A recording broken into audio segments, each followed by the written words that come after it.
Hello everyone, this is Shweta Pandey. Welcome to Step Up Academy. Step Up Academy पर आप सभी का बहुत बहुत स्वागत है। तो जैसा कि आप सभी जानते हैं, हम पॉलिटिकल साइंस पढ़ते हैं, मतलब कि आप मुझसे पॉलिटिकल साइंस पढ़ते हैं। तो हम आज के सेशन में क्या कुछ नया पढ़ने वाले हैं, बस यही क्वेश्चन रहेगा, ठीक है। क्योंकि सबको पता है पॉलिटिकल साइंस हम पढ़ने वाले हैं, क्लास 11-12 का पढ़ते हैं। तो कौन सी क्लास का आज हम चैप्टर कंप्लीट करने जा रहे हैं, वन शॉट रिवीजन है एज यू ऑल नो। तो देखते हैं आज का सेशन किसके लिए है और क्या टॉपिक है। तो क्लास 11 पॉलिटिकल साइंस का चैप्टर नंबर 7 है, that is nationalism. One shot video है, मतलब कि रिवीजन होगा इस चैप्टर का। पूरा चैप्टर अभी इस वीडियो में हम कंप्लीट कर देंगे और इसी के साथ रिवीजन हो जाएगा आपका इस तरीके से कि आपको फिर दोबारा ये चैप्टर नहीं पढ़ना पड़ेगा डिटेल में। आपके पास एक बहुत अच्छे नोट्स होंगे अगर आप ये पूरी क्लास फॉलो करेंगे और नोट डाउन करते जाएंगे जो भी इम्पोर्टेंट चीज़ें आपको लग रही हैं। तो इसी के साथ आपके नोट्स भी बन जाएंगे। आपका एनालिटिकल पॉइंट जो है, क्वेश्चन आते हैं कि एनालाइज कीजिए, ये भी सब कुछ क्लियर हो जाएगा और आपको नेशनलिज्म के बारे में समझ आ जाएगा कि एक्चुअल में नेशनलिज्म क्या है। अब आप ये कहेंगे कि नेशनलिज्म के बारे में तो हम सब कुछ जानते हैं, तो फिर हम क्या नया पढ़ने वाले हैं नेशनलिज्म में, ठीक है। तो देखेंगे, समझेंगे और स्टार्ट करेंगे। एक इंट्रोडक्शन है यहाँ पे नेशनलिज्म का, इसमें हम समझेंगे कि ओवरऑल हम ये चैप्टर में क्या देखेंगे। एक स्टार्टिंग है ये चैप्टर की। देखो, अगर हम एक क्विक पोल कराएं, किस चीज़ का पोल कराएं कि लोग नेशनलिज्म के बारे में क्या समझते हैं, ये जो टर्म है नेशनलिज्म, इसके बारे में क्या समझते हैं। एक बार हम पेन चेंज कर लेते हैं, ब्लैक है यहाँ पे, रेड कर लेते हैं, ठीक है। अगर हम समझें कि नेशनलिज्म का मतलब क्या है, तो बहुत से रिस्पॉन्सेज हमें ये मिलेंगे जिसमें सब कहेंगे पैट्रियोटिज्म के बारे में, नेशनल फ्लैग के बारे में और कंट्री के लिए सेक्रीफाइस करना, कंट्री के लिए त्याग करना, बलिदान करना, ये सारी चीज़ें नेशनलिज्म है, जिसे हम राष्ट्रवाद भी कह सकते हैं। अगर हम दिल्ली में रिपब्लिक डे की परेड देखें तो ये एक स्ट्राइकिंग सिंबल है किसका, इंडियन नेशनलिज्म का। और ये एक सेंस ऑफ पावर लेके आता है, स्ट्रेंथ लेके आता है, डाइवर्सिटी लेके आता है, जो ये सारी चीज़ों को एसोसिएट कर सकते हैं इंडियन नेशन से। आपने देखा होगा जिस दिन रिपब्लिक डे रहता है एक अलग ही तरह की फीलिंग्स रहती है ना।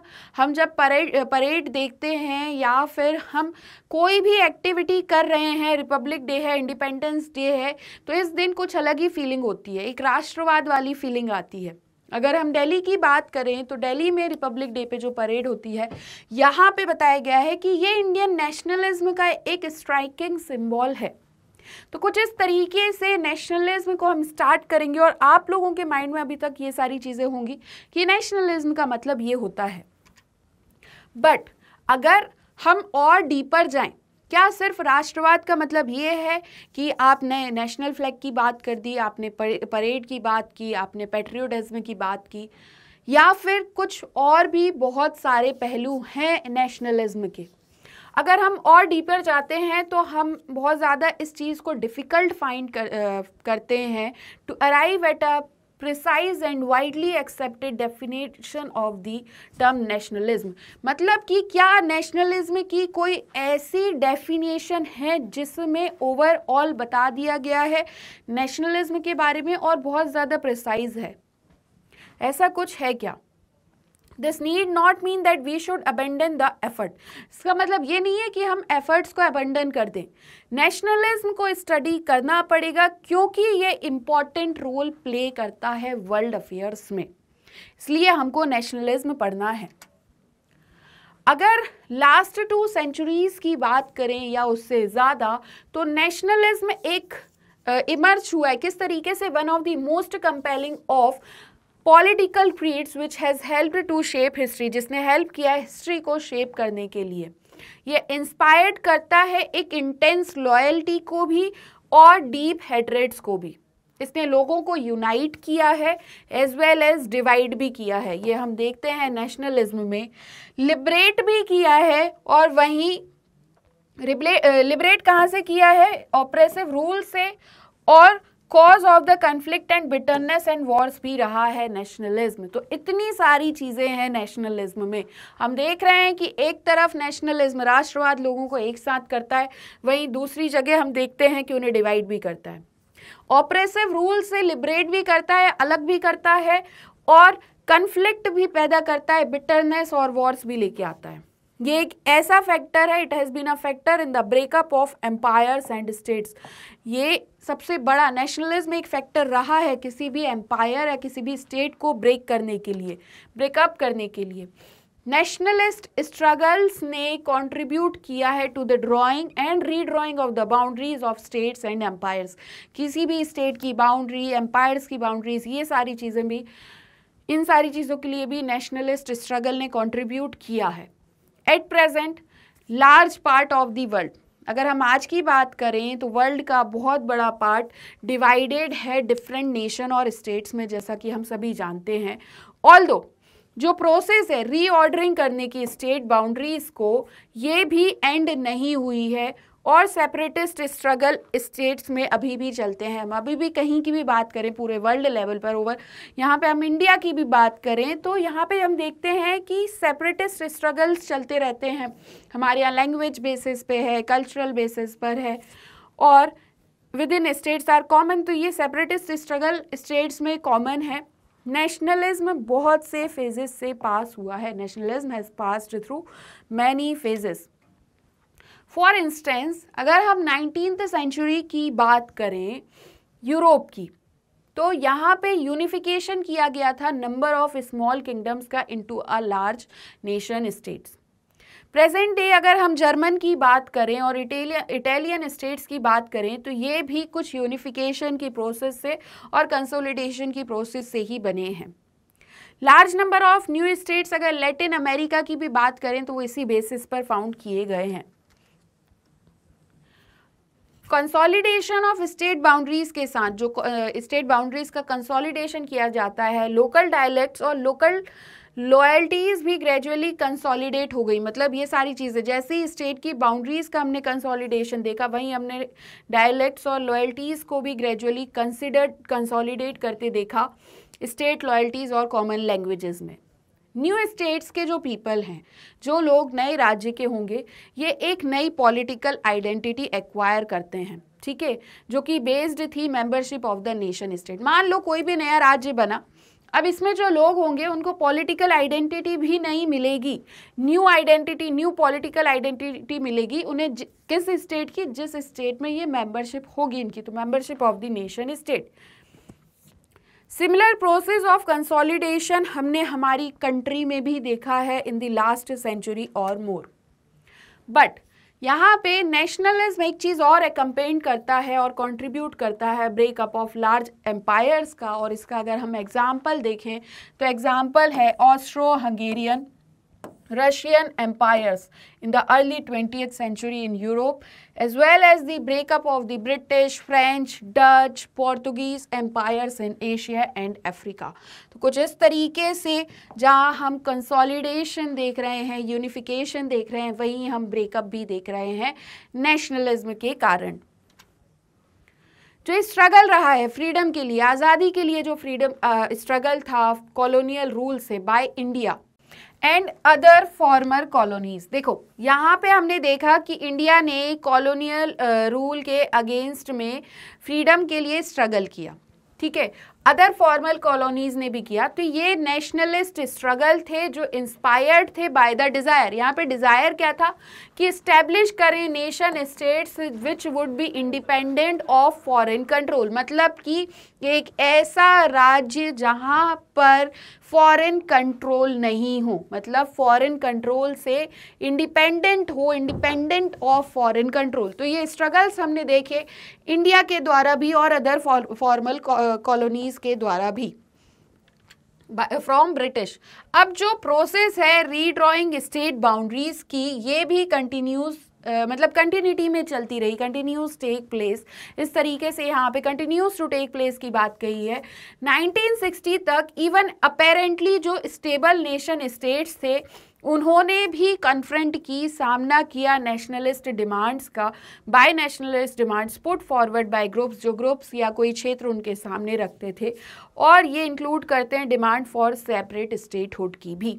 एक बार फिर से अच्छे से समझो, हमने सबसे पहले ये पढ़ा कि जो स्टेट बाउंड्रीज वाला काम है, ऐसे समझ सकते हो, ये भी चलता ही रहता है, ठीक है। उसके अलावा अगर हम बात करें स्टेबल नेशन स्टेट्स, ऐसे स्टेट्स जो स्टेबल हैं,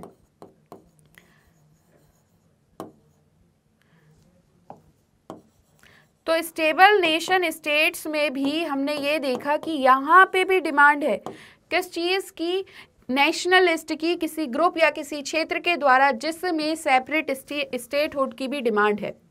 बहुत से पार्ट्स में वर्ल्ड के आज की डेट में भी हम विटनेस करते हैं नेशनलिस्ट स्ट्रगल्स जो थ्रेटन करते हैं टू डिवाइड एग्जिस्टिंग स्टेट्स। मान लो कोई एक स्टेट है, यहाँ पे नेशनल स्ट्रगल चल रहा है, तो ये नेशनल स्ट्रगल क्या थ्रेटन करेंगे कि ये स्टेट का कहीं डिवीजन ना हो जाए, ये हमेशा थ्रेटन इस चीज़ को करते रहते हैं।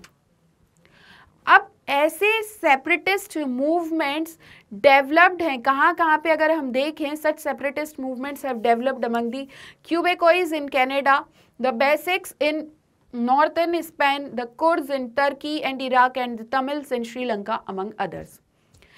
जो लैंग्वेज है नेशनलिज्म की, ये भी कुछ लोग इंडिया में कुछ ग्रुप्स यूज़ करते हैं, is also used by some groups in India. Arab nationalism की अगर हम बात करें तो आज की डेट में ये होप रखते हैं कि यूनाइट करेंगे अरब कंट्रीज़ को in a pan Arab union, but separatist movement like Basque and और Kurds struggle to divide existing states. लेकिन एक जगह हम देख रहे हैं कि यूनिफिकेशन की बात हो रही है और दूसरी जगह वहीं हम देख रहे हैं कि ब्रेकअप की बात हो रही है, किसी चीज़ को तोड़ने की बात कर रहे हैं, डिवाइड करने की बात कर रहे हैं, और दोनों का एक ही फैक्टर है, और फैक्टर क्या है, नेशनलिज्म।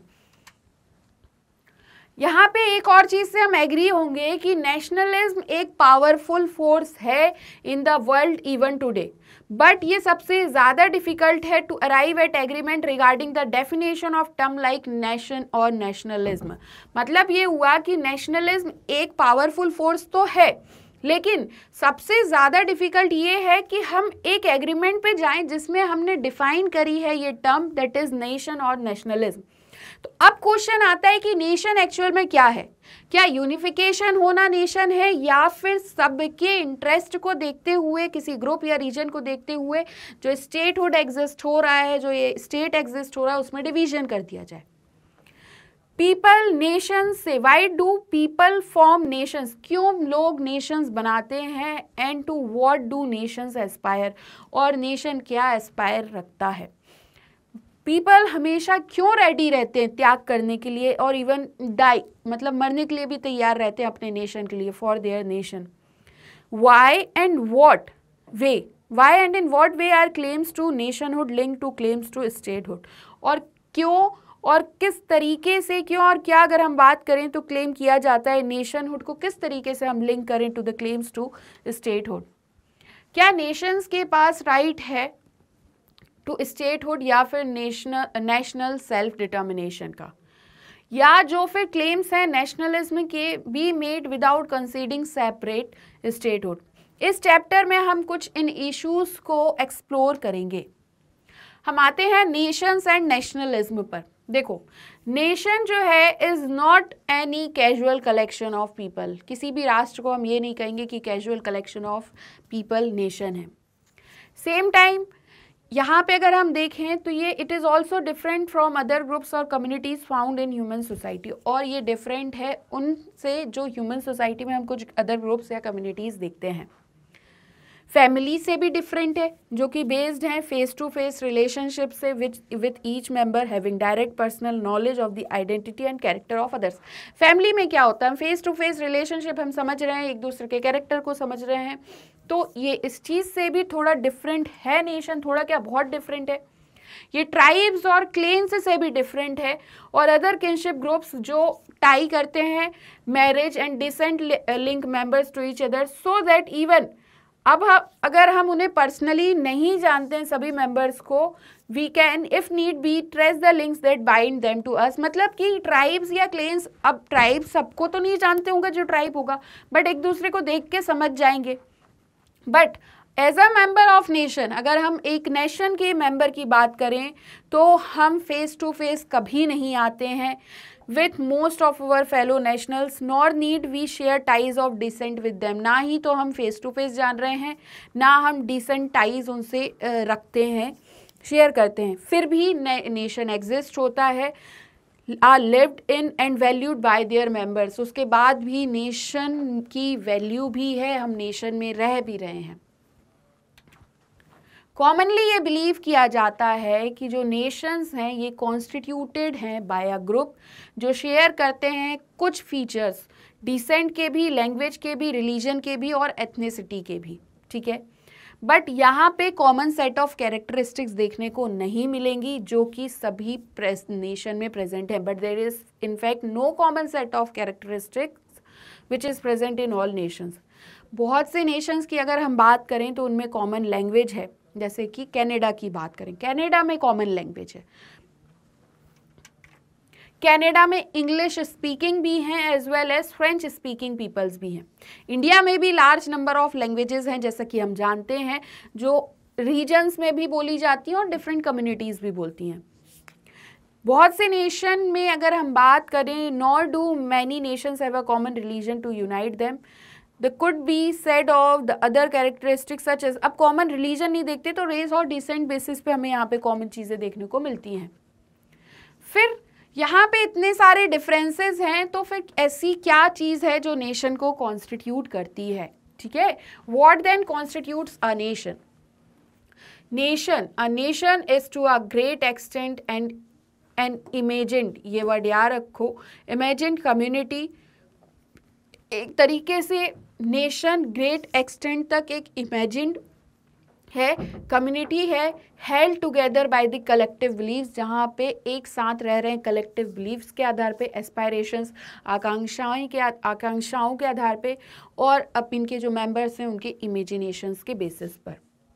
कुछ एजम्पशंस पे बेस्ड है nation, it is based on certain assumptions which जो पीपल एक कलेक्टिव होल बनाते हैं with which they identify.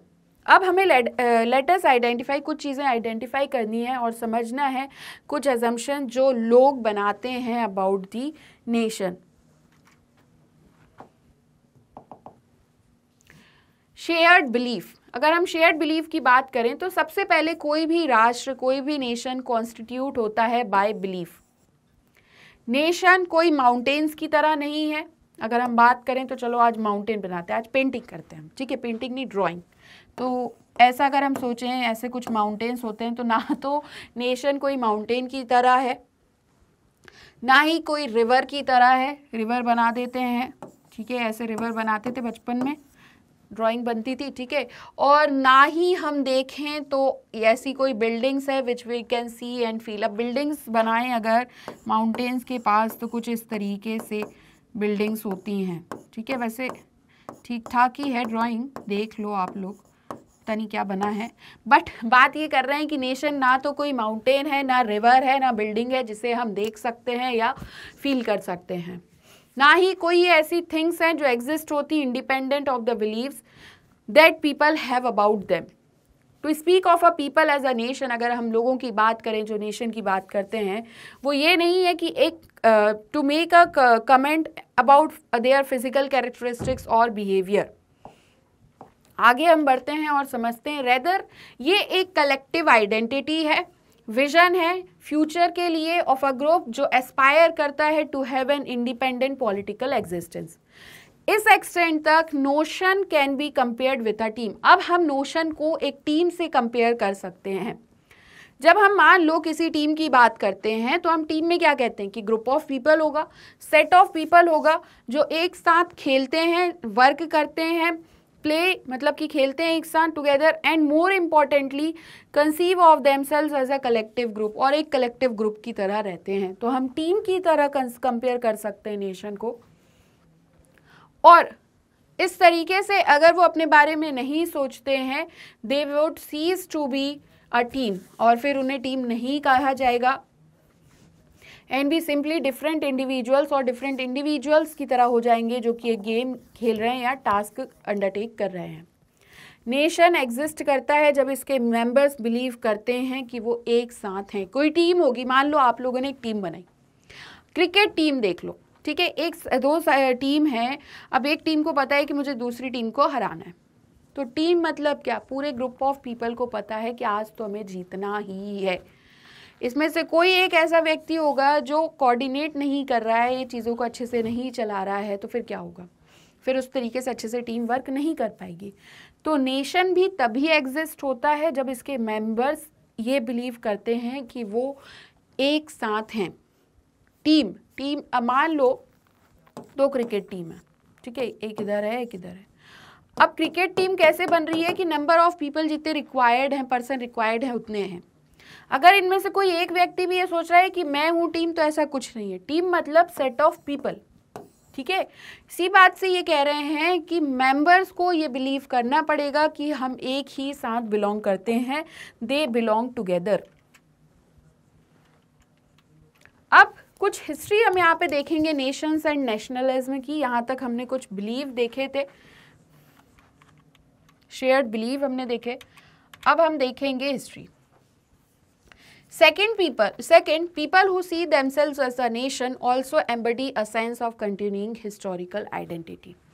Second यहाँ पे कह रहे हैं कि जो लोग अपने आप को नेशन की तरह देख रहे हैं वो एक sense of continuing historical identity भी देखते हैं। दैट इज नेशन परसीव करता है अपने आप को as stretching back into the past as well as reaching into the future. Past में स्ट्रेच करते हुए फ्यूचर में पहुंचना। ये आर्टिकुलेट करते हैं अपने आप के लिए एक sense of their own history by drawing on collective memories भी होते हैं, लीजेंड्स होते हैं, हिस्टोरिकल रिकॉर्ड्स हैं, ताकि आउटलाइन कर सकें continuing identity of the nation. हम भी देखते हैं कि हमारे इतिहास में ऐसा हुआ था, ये इसलिए आज की डेट में हमें ये सारी चीज़ें करनी है और फ्यूचर में भी सारी चीज़ों को एग्जीक्यूट करना है। तो जो नेशनलिस्ट इंडिया की अगर हम बात करें, यहीं पे हम आते हैं डायरेक्ट बात पर, तो ये इन्वॉक करता है एंशिएंट सिविलाइजेशन को। हमने एंशिएंट सिविलाइजेशन पढ़ा हुआ है, कल्चरल हेरिटेज देखा हुआ है, और अदर अचीवमेंट्स। ये ऐसे अचीवमेंट्स हैं जो इंडिया को क्लेम करते हैं कि इंडिया के पास एक लॉन्ग और कंटिन्यूइंग हिस्ट्री रही है सिविलाइजेशन की, और ये सिविलाइजेशन कंटिन्यूटी और यूनिटी बेसिस हैं किसके, इंडियन नेशन के। जवाहरलाल नेहरू जी ने अपनी बुक में लिखा था, इनकी बुक थी the discovery of India, though outwardly there was an infinite variety. इन्होंने कहा दो आउटवर्डली और इनफाइनाइट अगर हम बात करें वेराइटी है लोगों के बीच में, everywhere there was the tremendous impress of oneness. But यहाँ पे हम ये देख रहे हैं, इनका कहना है कि हर जगह हमने एक ट्रिमेंडस इम्प्रेस देखा वननेस का, which held all of us together, जो हमें एक साथ रखता है इन एजेस पास्ट। वॉट एवर, चाहे कोई भी पॉलिटिकल फेट हो, मिसफॉर्चुनेट हो, ये सारी चीज़ें हो, बिफॉलन अस, हमें गिराई हो, बट जो चीज़ है हमें एक साथ रखती है वो है ट्रिमेंडस इम्प्रेस ऑफ वननेस। ये हमें याद रखना है, ठीक है। अब हम टेरिटरी की बात करें तो थर्ड है जो नेशन आइडेंटिटी है वो होती है पर्टिकुलर टेरिटरी से। कॉमन पास्ट और एक साथ रहना, शेयर करना particular territory over a long period of time people को एक कलेक्टिव आइडेंटिटी दे देती है। आप खुद जिस घर में बहुत सालों से रह रहे हैं और यहाँ के लोग जो आसपास के होंगे, तो एक कॉलोनी बन गई, तो ये कलेक्टिव आइडेंटिटी बन गई कि हाँ यार ये कॉलोनी के लोग हैं। उसी तरीके से जब किसी जगह पे हम कॉमन पास्ट शेयर करते हुए एक साथ रह रहे हैं पर्टिकुलर टेरिटरी में, तो ये लॉन्ग पीरियड ऑफ टाइम के कारण एक sense of collective identity create कर देता है। ये हेल्प करता है कि हम अपने आप को इमेजिन करें एक one people as one people, पूरे ग्रुप को एज अ वन पीपल हम यहाँ पे इमेजिन करें। It is therefore surprising नहीं है कि जो लोग अपने आप को नेशन की तरह देखते हैं, who see themselves as a nation speak of a homeland. Nation homeland की बात करता है, ऐसे समझ सकते हैं। टेरिटरी जो ऑक्यूपाइड की है और जो लैंड, जो ज़मीन है जिस पे हम रह रहे हैं, ये स्पेशल सिग्निफिकेंस है उनके लिए, और ये उसे क्लेम करते हैं कि ये हमारी है। नेशंस हाउएवर कैरेक्टराइज्ड करते हैं होमलैंड को डिफरेंट वेज में। फॉर इंस्टेंस मदरलैंड भी कहते हैं, फादरलैंड भी कहते हैं, या होली लैंड भी कहते हैं।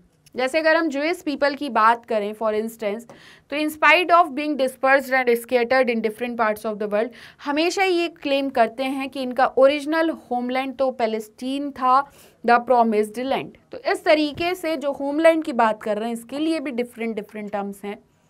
इंडियन नेशन डिफाइन करता है क्या, with the rivers, mountains and regions of the Indian subcontinent. However, एक से ज़्यादा जो सेट ऑफ पीपल है क्लेम करते हैं same territory, aspiration for a homeland, ये एक मेजर कॉज है of conflict in the world. Shared political ideas हम समझेंगे। फोर्थ, वाइल्ड टेरिटरी और जो शेयर्ड हिस्टोरिकल आइडेंटिटी है ये एक इम्पॉर्टेंट रोल प्ले करते हैं वननेस के लिए। तो ये एक विजन भी शेयर करते हैं ऑफ द फ्यूचर, और कलेक्टिव एस्पायरेशन, मतलब कि पूरे एक समूह में एक कलेक्टिवली आपकी आकांक्षाएं हैं कि इंडिपेंडेंट पॉलिटिकल एग्जिस्टेंस हो जो हमें डिस्टिंग्विश करेगा ग्रुप्स फ्रॉम नेशंस से। मेंबर्स ऑफ अ नेशन एक विजन शेयर करते हैं काइंड ऑफ स्टेट जो वो बिल्ड करना चाहते हैं। ये एफर्म करते हैं अदर थिंग्स पर set of values and principles, जैसे कि डेमोक्रेसी है, सेक्युलरिज्म है, लिबरलिज्म है। ओवरऑल हम नेशन में हर एक चीज़ की बात कर रहे हैं, बहुत अच्छे से आपको समझ आ रहा होगा। ये जो आइडियाज़ हैं ये रिप्रेजेंट करते हैं टर्म जिसमें ये एक साथ आते हैं और एक साथ रहना चाहते हैं।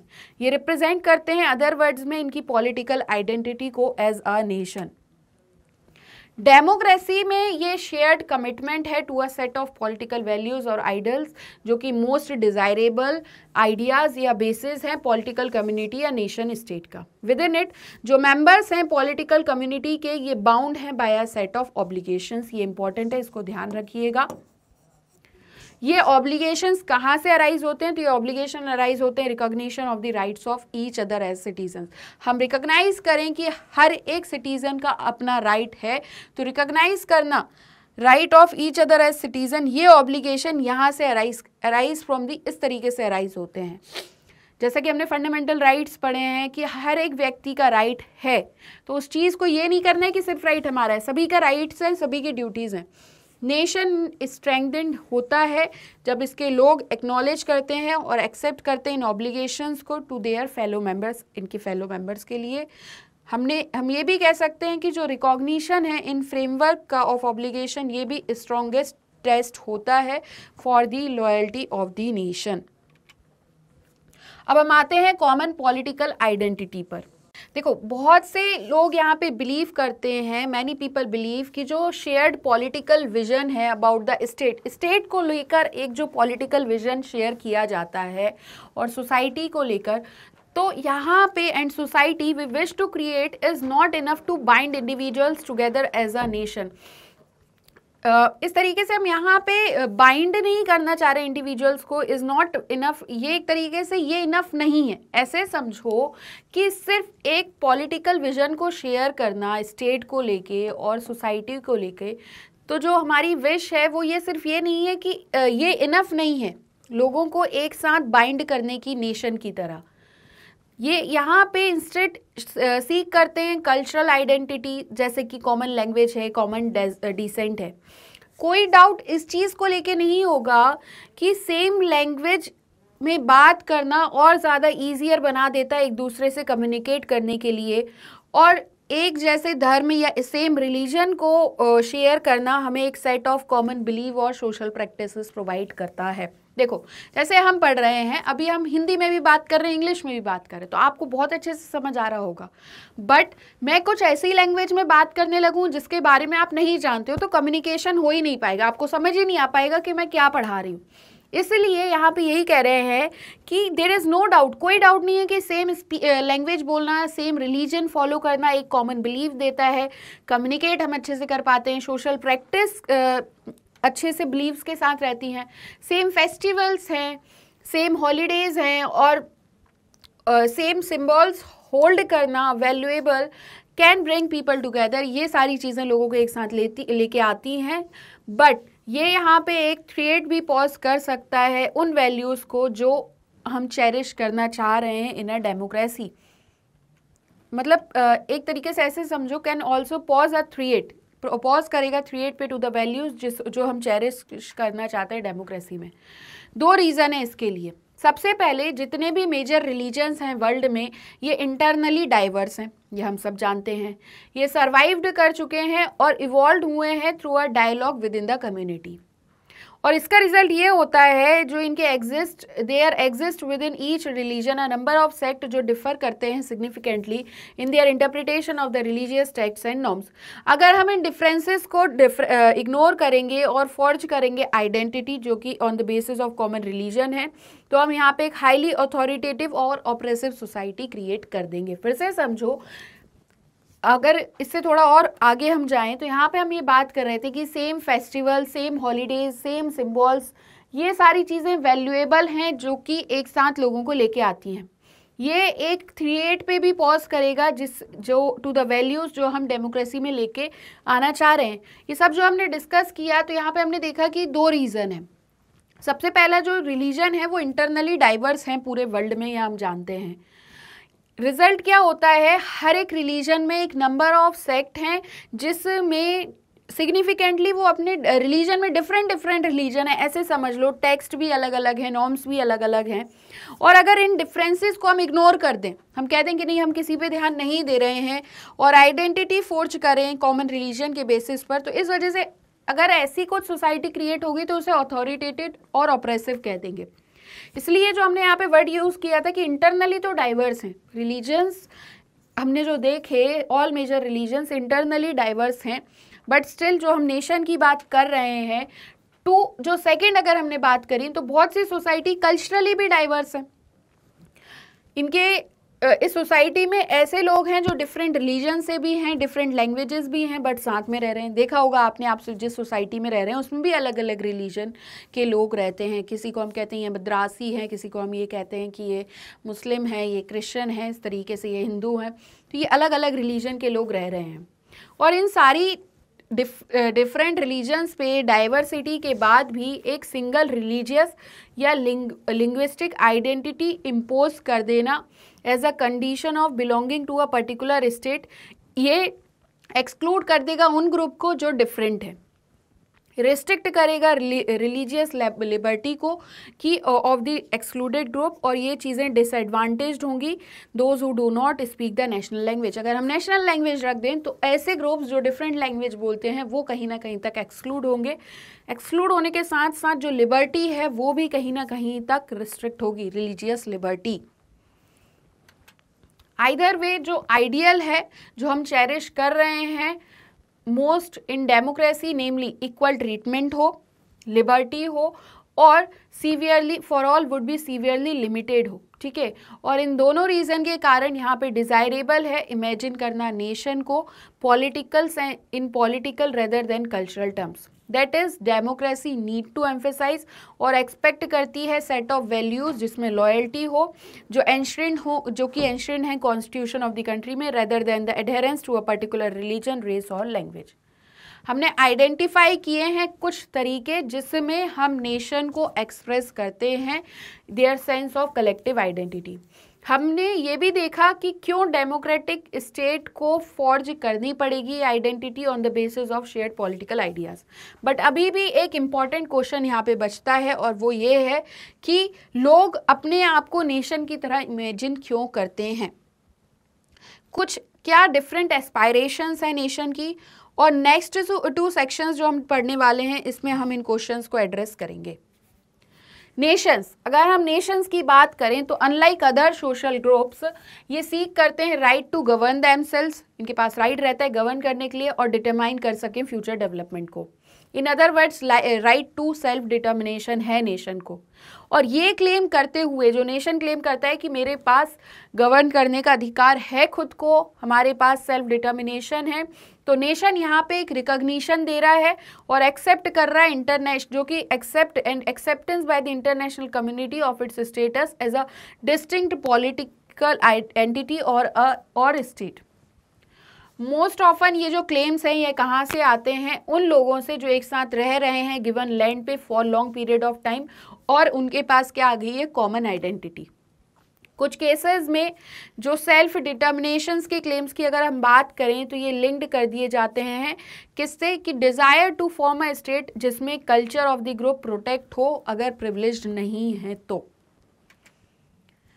लेटर काइंड के जो हमने क्लेम्स देखे वो फ्रिक्वेंटली 19th सेंचुरी यूरोप में बनाए गए। देखो ये थ्योरी पार्ट जब हम पढ़ते हैं तो ऐसे समझ नहीं आता, जब हम एग्जाम्पल लेते हैं ना तो और अच्छे से समझ आता है। जो वन कल्चर वन स्टेट की का नोशन था ये स्टार्ट होता है और ये एक्सेप्टेबिलिटी मिलने लगती है इसको कि हाँ वन नेशन होगा, वन कल्चर होगा, वन कल्चर होगा, वन स्टेट होगा। Subsequently one culture one state का आइडिया है वो एम्प्लॉयड हुआ कब, जब बाउंड्रीज को रीऑर्डर कर रहे थे after world war one. Versailles की जो ट्रीटी हुई थी ये number of small newly independent state establish करती है, लेकिन यहाँ पे ये एक चीज़ और प्रूव करती है, वो ये थी कि वर्चुअली प्रूव करती है impossible to satisfy all the demands for self determination, ठीक है, which were made at the time. Besides जो रीऑर्गेनाइजेशन है स्टेट बाउंड्रीज का to satisfy the demands of one culture one state, इसके अगर हम इस बेसिस पे देखें तो it lead to mass migration of population across state boundaries. Billions of peoples की अगर हम बात करें एज अ कॉन्सिक्वेंस, इस कॉन्सिक्वेंस के कारण डिस्प्लेस्ड होते हैं अपने ही घरों से और एक्सपेल्ड होते हैं फ्रॉम द लैंड जिसमें ये जनरेशन से रह रहे थे, और बहुत से लोग कम्युनल वायलेंस के विक्टिम भी बनते हैं। इसे समझो, जो वर्साइल की ट्रीटी थी ये number of small states establish करती है, न्यूली इंडिपेंडेंट स्टेट्स भी इस्टेब्लिश करती है, but it proved virtually impossible, लेकिन ये प्रूव्ड वर्चुअली इम्पॉसिबल प्रूफ जो कर रही है कि सारे सेल्फ डिटर्मिनेशन की डिमांड को हम सेटिस्फाई कर सकें जो उस टाइम पे बनाई गई। रीऑर्गेनाइजेशन ऑफ स्टेट बाउंड्रीज की अलावा अगर हम बात करें तो लोगों के वन कल्चर वन स्टेट के डिमांड को फुलफिल करने के लिए वजह से मास माइग्रेशन हुआ पॉपुलेशन का स्टेट बाउंड्रीज से, और ये जो माइग्रेशन का कारण था इस वजह से कॉन्सिक्वेंस क्या हुआ कि बहुत से लोग जो जनरेशन से अपने घरों में रह रहे थे वहाँ से उन्हें डिस्प्लेस होना पड़ा, बहुत से लोग कम्युनल वायलेंस का विक्टिम भी बने। आगे वाली जो आप क्लासेस में आने वाले हैं क्लास 12th में आप इन सब चीज़ों के बारे में पढ़ेंगे। अगर हम यहाँ पे देखें नेशनल सेल्फ डिटर्मिनेशन क्या है, तो ह्यूमैनिटी सबसे ज़्यादा बड़ा प्राइस पे करती है बाउंड्रीज़ को रीऑर्गेनाइज करने के टाइम पे, क्योंकि क्या होता है culturally distinctive communities could form separate nation state. Besides इस एफर्ट में यहाँ पे ये पॉसिबल नहीं था ये इंश्योर करना कि न्यूली क्रिएटेड स्टेट में सिर्फ एक एथनिक कम्युनिटी होगी। इंडीड बहुत से स्टेट में हैड मोर देन वन, एक से ज़्यादा एथनिक और कल्चरल कम्युनिटी देखने को भी मिलती है जो बाउंड्रीज़ के आसपास बाउंड्रीज़ में ही रह रहे हैं। ये जो कम्युनिटीज़ हैं जो ऑफन बहुत छोटी थी और माइनॉरिटी थी, अब इन्हें डिसएडवांटेज भी बहुत हुआ ये रीऑर्गेनाइजेशन के कारण। तो अब जो प्रॉब्लम थी एकोमोडेटिंग माइनॉरिटीज़ वो कैसी हो गई थी, एज इक्वल सिटीजन्स रिमेन। जो ओनली पॉजिटिव एस्पेक्ट था इन डेवलपमेंट्स का वो ये था कि पॉलिटिकल रिकॉग्नाइजेशन ग्रांट करें वेरियस ग्रुप्स को जो अपने आप को नेशन से थोड़ा अलग समझते हैं, और उन्हें अपॉर्चुनिटी चाहिए खुद को गवर्न करने की और डिटरमाइन करने की अपनी खुद के फ्यूचर की। जो right to national self determination है ये भी एजर्टेड है by national liberation movements Asia और अफ्रीका में, जब ये भी एशिया और अफ्रीका में ये स्ट्रगल कर रहे थे कॉलोनियल डोमिनेशन के अगेंस्ट में। नेशनलिस्ट मूवमेंट हमेशा मेंटेन करते हैं कि उनकी पॉलिटिकल इंडिपेंडेंस प्रोवाइड करे डिग्निटी और recognition to the colonized people और हेल्प करे to protect the collective interest of their people. बहुत से अगर हम नेशनल लिबरेशन मूवमेंट्स की बात करें तो ये इंस्पायर्ड कहाँ से हुए हैं, ये इंस्पायर्ड हुए हैं goal of bringing justice and rights and prosperity to the nation. However here also ये एक चीज़ और प्रूव करता है ऑलमोस्ट जितने भी इम्पॉसिबल हैं, almost impossible to insure that हर एक कल्चरल ग्रुप सम ऑफ जो क्लेम करते हैं to be distinct nation could achieve political independence and statehood, और एज अ रिजल्ट माइग्रेशन देखने को मिलता है, बॉर्डर वॉर्स होते हैं, वायलेंस भी होते हैं, continue to plague many countries in the reason.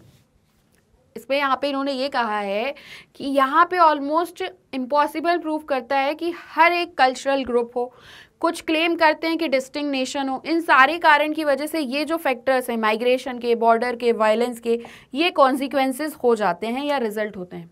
दस हमें एक हमारे पास एक पैराडॉक्सियल सिचुएशन है नेशन स्टेट्स की, जो खुद से अचीव करते हैं इंडिपेंडेंस स्ट्रगल करके, और अब एक्ट कर रहे हैं माइनॉरिटीज़ के अगेंस्ट में within their own territories, जो क्लेम कर रही हैं अब right to nation self determination का। वर्चुअली हर एक स्टेट वर्ल्ड में आज की डेट में एक डायलेमा फेस कर रहा है कि कैसे डील करें इन मूवमेंट से जो कि सेल्फ डिटर्मिनेशन के हैं, और ये रेज्ड करते हैं question about the right to national self determination. More and more जो लोग हैं वो स्टार्ट करते हैं रियलाइज़ करना कि जो सॉल्यूशन है वो न्यू स्टेट क्रिएट करने में नहीं है, लेकिन इसमें इस एग्जिस्टिंग स्टेट्स को और डेमोक्रेटिक और इक्वल, ऐसे समझो यहाँ पे सिर्फ ये बात कर रहे हैं कि किसी भी नेशन की हम बात करें, अब ये कॉलोनियल पीरियड से तो फ्री हो गए, फ्रीडम मिल गई, बट यहाँ पे कुछ कल्चर हैं, कुछ लैंग्वेजेस हैं जो हम इंडिया में भी देखते हैं जो डिफरेंट स्टेट की बात करते हैं। तो क्या इनका सॉल्यूशन ये होना चाहिए कि सेपरेट स्टेट बना दिया जाए? अगर नहीं तो दूसरा सॉल्यूशन ये कह रहे हैं कि स्टेट में ही डेमोक्रेसी को और इंक्रीज किया जाए। ओवरऑल बात सिर्फ यही चल रही है, कुछ अपने पॉइंट ऑफ व्यू हैं, कुछ एग्जांपल्स हैं एशिया, अफ्रीका, यूरोप के, जिसे हम यूज कर सकते हैं। ये इंश्योर करता है लोगों को with different culture and ethnic identities live and को एग्जिस्ट एज अ पार्टनर की तरह को एग्जिस्ट करें, इक्वल सिटीजन्स की तरह विद इन द कंट्री। और प्रॉब्लम को रिजॉल्व करने की ही बात नहीं है, ये बात है जो कि new claims for self determination से आ रही है, बट एक स्ट्रॉन्ग और यूनाइटेड स्टेट का होना भी जरूरी है। यहाँ पे जो बात कर रहे हैं कि इक्वल सिटीजन्स हो ताकि लड़ाई ना हो, प्रॉब्लम ना हो, बात ये नहीं है। बात ये है कि इक्वल सिटीजन की तरह रहेंगे तो ये बिल्ड करेगा एक स्ट्रॉन्ग और यूनाइटेड स्टेट को। आफ्टर ऑल जो नेशन स्टेट है जो रिस्पेक्ट नहीं करता है राइट्स और कल्चरल आइडेंटिटी ऑफ माइनॉरिटीज़ को विद इन द स्टेट, ये सबसे ज़्यादा डिफ़िकल्ट फिर फाइंड करता है to gain loyalty of its members. ठीक है, क्लियर हुआ? तो कुछ इस तरीके से यहाँ पे हमें डिस्कस किया गया है नेशनल सेल्फ डिटर्मिनेशन के बारे में। देखो, एक बार अगर हम अबंडन करते हैं आइडिया वन कल्चर और वन स्टेट का, तो यहाँ पे एक चीज़ इंपॉर्टेंट ये हो जाती है कि वो तरीके हमें ढूंढने पड़ेंगे जिसमें डिफरेंट कल्चर्स और कम्युनिटीज़ सरवाइव कर पाएँ, फ्लरिश कर पाएँ कंट्री में ही। यहाँ पे एक चीज़ अगर हम इस परसूट में बात करें, इस गोल के परसूट में, that many democratic societies today have introduced, वो है मेजर फॉर, एक तरीके से मेजर्स हों जिसमें हम रिकॉग्नाइज कर सकें और प्रोटेक्ट कर सकें identity of cultural minority communities जो टेरिटरी के अंदर रह रही हैं, living with in their territory. Indian constitution ने एलैबोरेट किया है ऐसे सेट्स ऑफ प्रोविजंस जिसमें प्रोटेक्शन दिया गया है रिलीजियस, लिंग्विस्टिक और कल्चरल माइनॉरिटीज़ का।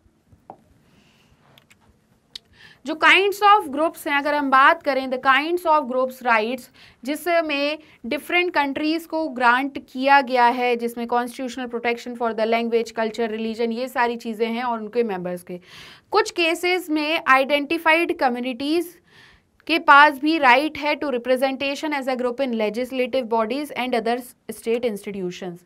ये राइट्स क्या हैं? ये जस्टिफाइड भी हैं ऑन द ग्राउंड्स कि ये इक्वल ट्रीटमेंट प्रोवाइड करते हैं और प्रोटेक्शन प्रोवाइड करते हैं, law protection of law members of these groups के लिए, as well as protection for the cultural identity of the group. Different groups हैं और उन्हें डिफरेंट तरीके से रिकॉग्निशन देना ज़रूरी है नेशनल कम्युनिटी का पार्ट समझते हुए।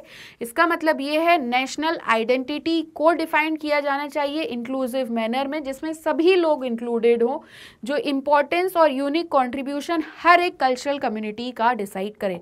मतलब ये नहीं है कि एक लार्ज ग्रुप है जिसमें कॉमन चीज़ें हैं तो वो नेशन हो गया। नेशन में जो डिफरेंट कल्चर्स हैं, माइनॉरिटीज़ हैं, उन्हें भी हमें आइडेंटिटी देनी है, उन्हें भी रिकॉग्निशन देना है और उनको प्रोटेक्शन भी देना है। ऑल्दो यहाँ पे ये होप है, एक आशा है कि ग्रुप्स को रिकॉग्निशन देना, ये प्रोटेक्शन देना उनके एस्पायरेशंस को सेटिस्फाई करेगा। कुछ फिर ग्रुप्स जो होंगे वो कंटिन्यू करेंगे डिमांड किस चीज़ की? सेपरेट स्टेटहुड की।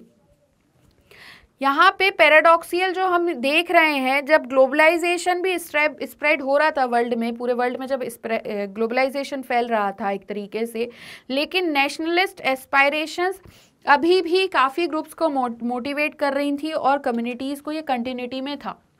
नेशनलिज्म एंड प्लूरलिज्म की हम बात कर रहे हैं, तो जो कंसिडरेबल जेनरोसिटी और स्किल है ये भी ज़रूरी है कंट्रीज़ के लिए, ताकि इन डिमांड्स से डील कर सकें इन अ डेमोक्रेटिक मैनर। और अगर हम समअप करें तो जो राइट है नेशनल सेल्फ डिटर्मिनेशन का, ये कभी कभी कैसे समझा जाता था, जिसमें right to independent statehood for nationalist का राइट हो, but not only would it be impossible to grant independent statehood to every group, ये पॉसिबल नहीं है कि हर एक स्टेटहुड को इंडिपेंडेंट स्टेटहुड ग्रांट कर दें that sees itself as a distinct cultural group और nation, it would probably also be undesirable. It might lead to the formation of a, इसकी वजह से मान लो अब बहुत सारे ग्रुप्स हैं, अब सभी ग्रुप बोल रहे हैं कि स्टेटहुड बना दो, आप तो हमें अलग से नेशन दे दो, तो इस वजह से क्या हो गई, बहुत सारे नंबर ऑफ स्टेट्स क्रिएट हो जाएंगे, जो कि it might lead to the formation of a number of state जो बहुत छोटे होंगे इकोनॉमिकली और पॉलिटिकल वाइबल होने के लिए, और माइनॉरिटीज़ प्रॉब्लम हो जाएंगी। अगर इनको एक साथ कर दिया जाए तो ये कुछ इस तरीके से हो जाएंगे और ये जो डिफरेंस आ रहा है ये हट जाएगा, तो यहाँ पे यूनिटी ज़्यादा देखने को मिलेगी। अगर इस तरीके से होंगे तो काफ़ी प्रॉब्लम क्रिएट होगी, इतने सारे अगर स्टेट्स क्रिएट हो जाएंगे तो। और जो वर्ल्ड है वी लिव इन इस वो डीपली कॉन्शियस है importance of giving recognition to identities को लेके। आज की डेट में हम बहुत से स्ट्रगल्स को विटनेस करते हैं, जिसमें काफ़ी ग्रुप्स आइडेंटिटीज़ स्ट्रगल करते हैं रिकॉग्निशन के लिए, लैंग्वेज ऑफ नेशनलिज्म के लिए, लेकिन हमें इन क्लेम्स ऑफ आइडेंटिटी को एक्नॉलेज करना होगा, हमें केयरफुल होना होगा कि हम आइडेंटिटी क्लेम्स अलाउ करें, जो कि डिवीजन भी कर सकता है और वायलेंस भी ला सकता है इन द सोसाइटी। मान लो एक ग्रुप को रिकॉग्निशन दे भी दिया, स्टेटहुड बना भी दिया, तो कल को दूसरा स्टेटहुड खड़ा हो जाएगा, मतलब बनने के लिए कि आपने इन्हें परमिशन दी है, इन्हें अलाउ किया, तो आप हमको भी कीजिए। तो इस तरीके से काम नहीं चल पाएगा। हर एक पर्सन के पास काफ़ी आइडेंटिटीज़ हैं, पर्सन के पास जेंडर बेस्ड पे, कास्ट बेस्ड पे, रिलीजन, लैंग्वेज, हर एक बेस्ड पे। कल को कास्ट जेंडर बेसिस पे कहते हैं कि अलग अलग स्टेटहुड कर दीजिए, ऐसा तो नहीं होगा। लेकिन ये जो आइडेंटिटीज़ हैं इन पे हमें बहुत प्राउड है। हर एक पर्सन ये सोचता है कि ये फ्रीली एक्सप्रेस कर सके अपने डिफरेंट डायमेंशंस ऑफ हिज और पर्सनैलिटी को। यहाँ पे ये फील नहीं करेंगे, they may not feel the need to make claims on the state for political recognition and concessions identity. Democracy में पॉलिटिकल आइडेंटिटी किसी भी सिटीजन की for any one should encompass the different identities जिसमें people रह रहे हैं, जो उनके पास आइडेंटिटीज़ है।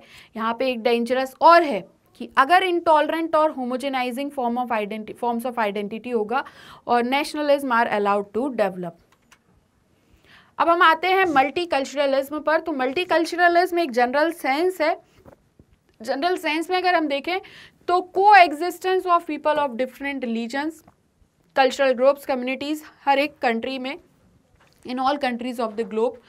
ये ओरिजिनेट हुआ था 1970s में with a counter culturalism and human rights movement in opposition to, तो किस अपोजिशन के लिए, किस चीज़ के अपोजिशन के लिए, homogenization of other cultures in favour of the white culture of America and Europe.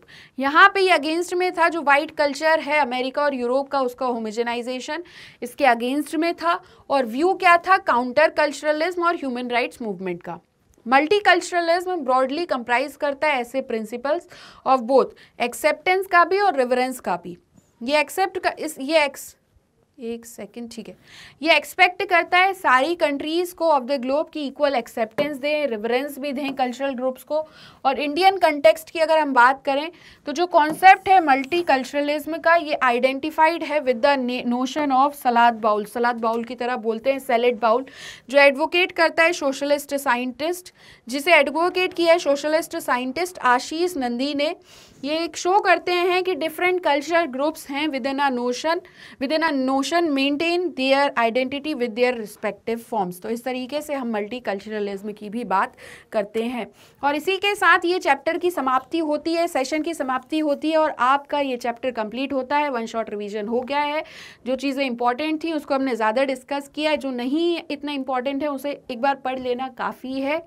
कुछ पॉइंट ऑफ व्यू अब आप अपने बनाइए इस आधार पे। ओवरऑल हमने ये देखा कि नेशन किस तरीके से यूनिफिकेशन भी कर रहा है और डिवीजन भी कर रहा है।